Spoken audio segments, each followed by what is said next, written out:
আসসালামুয়ালাইকুম। আজ আমি আপনাদের সাথে শেয়ার করব আলু দিয়ে মুরগির মাংসের ঝোল। কিভাবে আলু দিয়ে মজাদার একটি চিকেন কারি তৈরি করা যায় আজকে সহজভাবে দেখাবো। তো চলুন দেখে নেওয়া যাক কিভাবে আমি এই মজাদার রেসিপিটি তৈরি করি।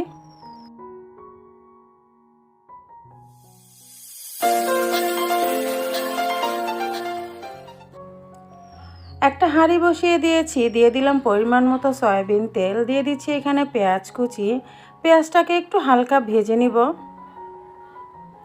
এখন আমি দিয়ে দিচ্ছি কিছু গোটা মশলা। এখানে আমি দিচ্ছি দারচিনি, এলাচ, কিছু দিলাম লবঙ্গ আর তেজপাতা দিচ্ছি।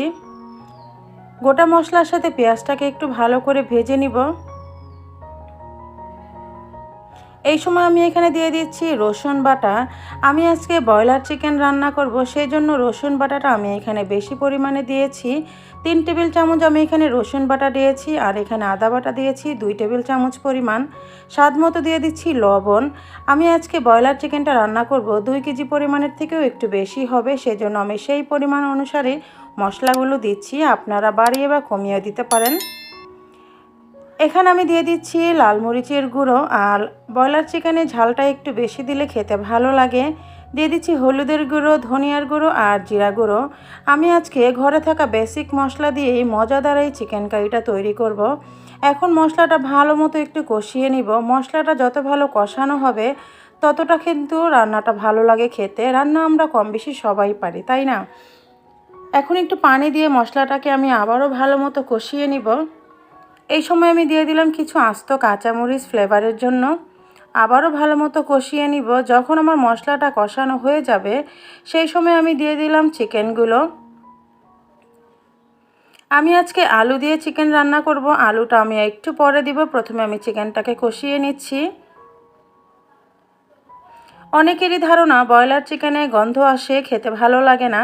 ব্রয়লার চিকেন রান্না করার কিছু প্রসেস আছে, সেভাবে করে রান্না করলে কিন্তু রান্নাটা ভালো লাগে। মশলাটা একটু বেশি দিতে হয়, বিশেষ করে আমি রসুন বাটাটা একটু বেশি দেই, তাহলে আমার কাছে মনে হয় আর গন্ধটা আসে না, আর খেতে কিন্তু খুব ভালোই লাগে।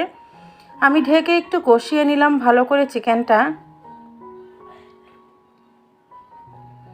চিকেনটা যখন কষানো হয়ে গিয়েছে সেই সময় আমি আলু দিয়ে আবারও চিকেনটাকে কষিয়ে নিব। আর এখন কিন্তু শীতকাল, প্রচুর পরিমাণে নতুন আলু উঠে গিয়েছে। আপনারা নতুন আলু দিয়েও কিন্তু তৈরি করতে পারেন, খুবই মজাদার হয় কিন্তু।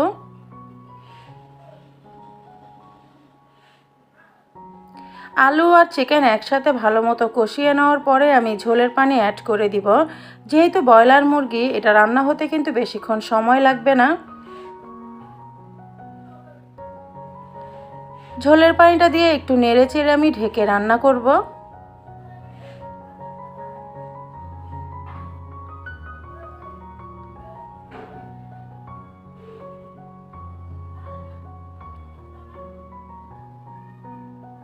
আমি এখানে কলিজাটা দিয়ে দিচ্ছি। কলিজাটা যদি প্রথমে দিয়ে দিতাম তাহলে কিন্তু তরকারির রঙটা কিন্তু নষ্ট হয়ে যেত, সেজন্য আমি পরে দিয়েছি। এই টিপসটা কিন্তু আপনারা ফলো করতে পারেন।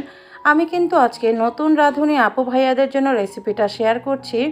যদি ভালো লাগে একটা লাইক দিয়ে দিবেন। আপনাদের একটা লাইক কিন্তু অসংখ্য ভাইয়া আপুর কাছে আমার এই ভিডিওটা পৌঁছে যাবে। আপনি যখন ইচ্ছে তখন কিন্তু আমার এই ভিডিওগুলো দেখে নিতে পারেন। আর একটা অনুরোধ করে নিব, প্লিজ আমার চ্যানেলটাকে সাবস্ক্রাইব করে দিবেন। তো বলক চলে এসছে, আমি একটু নেড়ে চেড়ে উল্টে পাল্টে দিব। রান্নার শেষে কিন্তু আপনারা ভাজা জিরার গুঁড়াটা দিতে পারেন, এতে করে কিন্তু খুব সুন্দর একটা ফ্লেভার আসে। তো আমার চিকেনটা কিন্তু রান্না হয়ে গেছে, আর কালারটা দেখে নিশ্চয়ই বুঝতে পারছেন কতটা সুন্দর হয়েছে রেসিপিটা।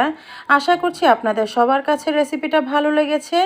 সবাই ভালো থাকবেন, সুস্থ থাকবেন। আল্লাহ হাফেজ।